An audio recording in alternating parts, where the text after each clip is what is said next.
ఆశ నిరాశల ఆరాటం,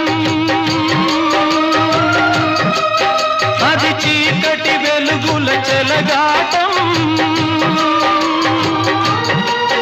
ఇది ఆశ నిరాశల ఆరాటం, అది చీకటి వెలుగుల చెలగాటం.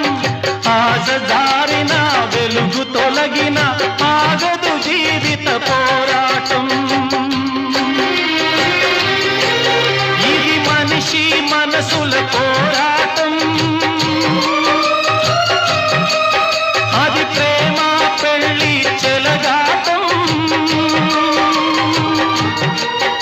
ఇది మనిషి మనసుల పోరాటం, అది ప్రేమ పెళ్లి చెలగాటం. ప్రేమ సెగలమై మనసు వికలమై బ్రతుకుతున్నదొక శవం, అయినా పడవ ప్రయాణం.